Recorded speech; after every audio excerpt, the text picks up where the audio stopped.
மண்ணில் வாழ்கின்றாய் பெண்மை கண்டாலே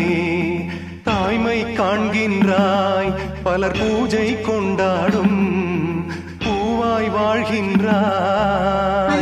மகனே அழுதது போதும்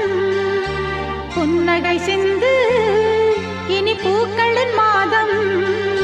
கடவுளும் நீயும் ஒரு தாய் பிள்ளை இருவரும் தனிமரம் தானே